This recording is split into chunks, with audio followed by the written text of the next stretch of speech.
so full of pork that even Scrooge and the Grinch are happy about it. No, there wouldn't be a First Amendment without the Second Amendment. Your right to freedom of speech, your freedom of religion, the freedom and liberties that we have in this country are because of the Second Amendment. And never ever forget that. She's not going to be the great savior for the Democrats. And they can't skip over the first black woman vice president, the whitest man ever in history, Gavin Newsom. It's time that we, the people, take this country back.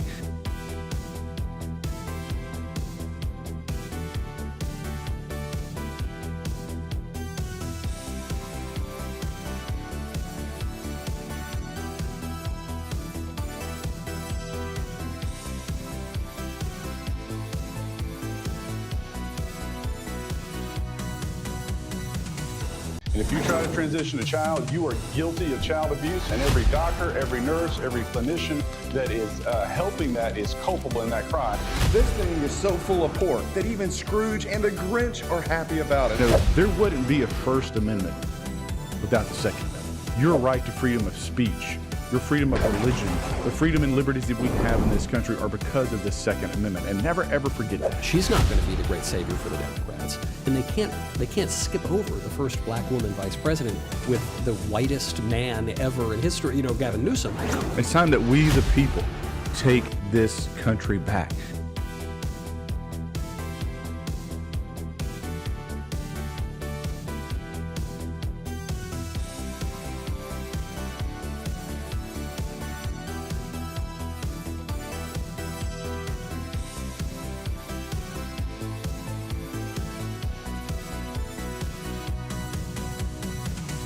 And if you try to transition a child, you are guilty of child abuse, and every doctor, every nurse, every clinician that is helping that is culpable in that crime.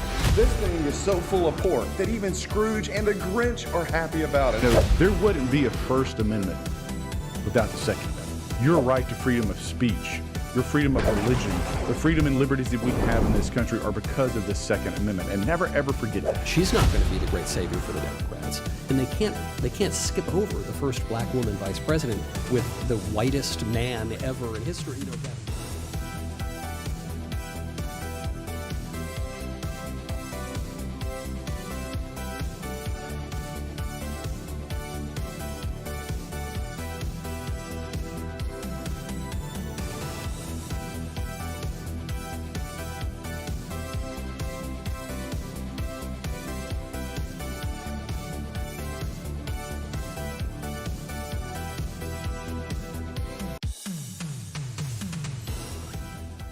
Hey everybody, this is Congressman Andy Ogles, and welcome to episode 34 of Restoring the Republic. Now today we're going to lay out Trump's third term, but before we get to that, we've got MS-13, we've got another woke judge, so let's get started. So I tell you what, let's play the clip of this MS-13 individual that was captured near Washington, D.C. Roll the clip. So first, many had been identified. They've been living here. Many had been identified. Living here, they were let freely into our country, all of these illegal aliens. I had gone to that border in September. Nothing humane was happening at that border.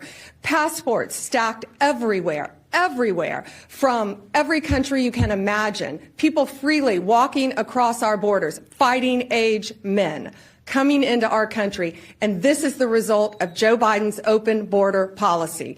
What our country has been plagued with. But from the second Donald Trump took office, he said he is going to make America safe. He shut down our borders, and now it's our job to get these people out of our country as fast as we can. And this coordinated group effort, this task force that has been put together, is making a difference here, and it will make a difference around the country. That's why you're seeing so many arrests so fast, because we will not have another Laken Riley. We are going to catch them, we are going to apprehend them, and they are not going to like where they are going.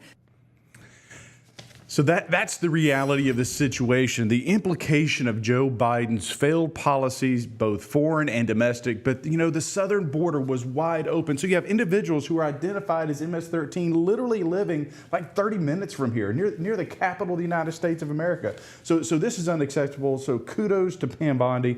But again, I want to say it again. You have a top official from MS-13, an identified individual was living just 30 minutes from the United States Capitol, and Joe Biden and his administration did nothing did nothing about it. That puts you at risk. And this is why what Donald Trump is doing is so important. This is why what I would argue is that you need a Trump third term. We'll get into the details of that. We'll look at some of the history. We'll look at FDR and some of that other stuff. But this is important because as you see, the policies in that clip have failed America. So I'm going to jump to this judge. So you have Judge Chuang. So he's a Maryland Federal District Court. He's mandating that President Trump, send money to USAID. So, but let me give you some context here. So if you want to know what USAID does, now the intent is to help countries, to support business, to, quite frankly, to be an advertisement, a representative for the United States of America. One of these programs, $2 million for sex changes in Guatemala. What? Why are we paying for this? 1.5 million DEI in Serbia. Again, why are you and I having to pay for this kind of nonsense? Tax dollars, your money, right?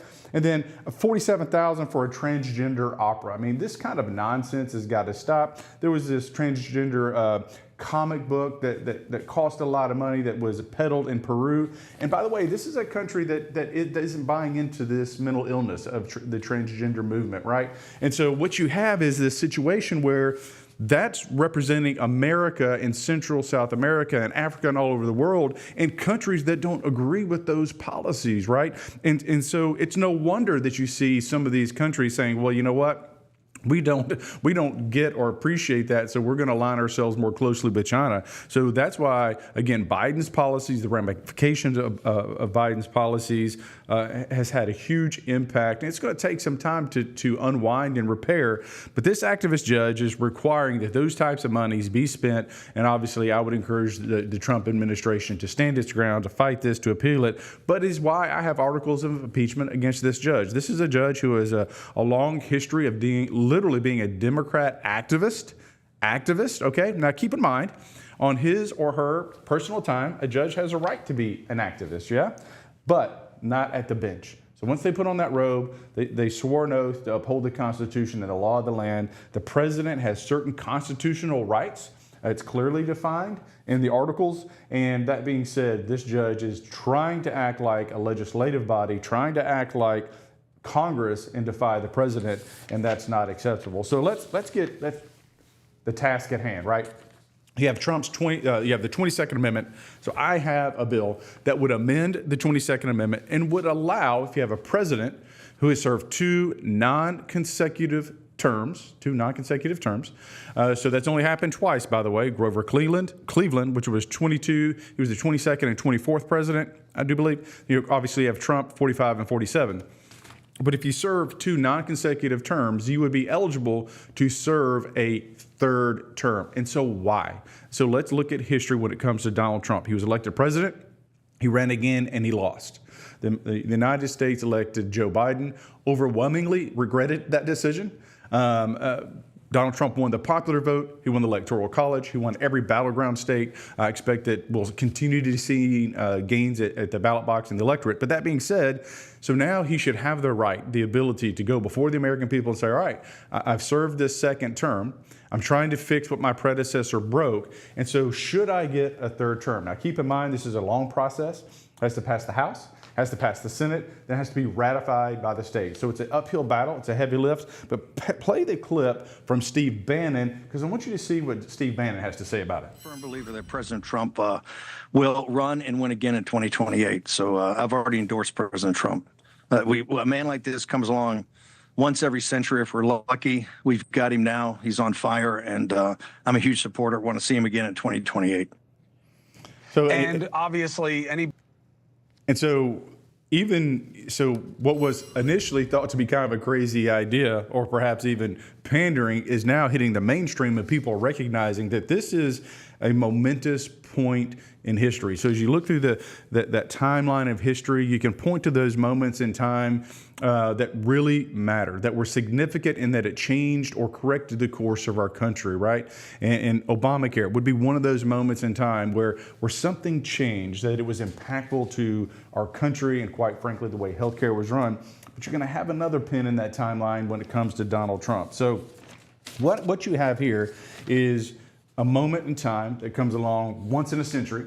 You have historically FDR served 4 terms. He did not complete his 4th term, but he weaponized the government. He socialized the government, quite frankly, against the American people, changed our country. So the overhaul to the courts, overhaul to the programs. It's been a long road since then. And even if you assume his intent was good, was not malicious, right? The impacts have been weaponized and distorted. So, and again, I want to emphasize for those people that feel like this will now open Pandora's box, everybody's going to be serving 3 terms, is that it can only happen in the course of our country. Only twice has this happened: Grover Cleveland and Donald Trump. So it's only under very unique circumstances could this be utilized, and the president, even if we go through this process, it passes the House, passes the Senate, the majority of the states ratify it, or the supermajority, 2/3, that you would have a situation where then the president would have to come to the electorate, get on the ballot, run in his primary, win in the general before. So there's this accountability mechanism, right? It's not a coronation. So again, for anyone who doubts this process and the reasons why it's significant, again, look at history. Look at the fact that under Joe Biden's presidency, it's going to take a decade or more to fix the damage that's been done. Our foreign policy is a mess. You look at all of these countries where this malign influence, this wokeness has been seeded into South and Central America and into Africa and into Europe, and they don't want it. And we've got to go back and we've got to fix that. We've got to repair that. You look at our domestic policy, that's an absolute train wreck, right? And then you look at the southern border where we're invaded by 10 million, 12 million people. And why? Why? Because the Democrats want to steal elections. And I'll say that and I'll say it again. Why would they allow our country to be invaded? When you have blue cities, blue mayors, Democrat mayors saying, please stop, please turn off the spigot, shut down the border, we can't take any more, because of elections. So in the short term, when you look at states like Arizona, New Mexico, and California, where they could win additional congressional seats, where they could win these elections, where it could potentially impact the presidential election. But more, I think, sinister is the census. And that individuals, so when you look at those states like California, like New York, that are having population flight, to states like Tennessee, to Florida, to Texas, where we're going to pick up congressional seats in this next census, they've backfilled that population loss with what? With what? With illegals. They're trying to steal and reshape this country. I will not stand for it. I will fight against it. And I will continue to scream from the top of the mountain with the top of my lungs, enough is enough. I want my country back. This is Andy Ogles. God bless America. If you try to transition a child, you are guilty of child abuse, and every doctor, every nurse, every clinician that is helping that is culpable in that crime. This thing is so full of pork that even Scrooge and the Grinch are happy about it. No, there wouldn't be a First Amendment without the Second Amendment. Your right to freedom of speech, your freedom of religion, the freedom and liberties that we have in this country are because of the Second Amendment. And never, ever forget that. She's not going to be the great savior for the Democrats. And they can't skip over the first black woman vice president with the whitest man ever in history, Gavin Newsom. It's time that we, the people, take this country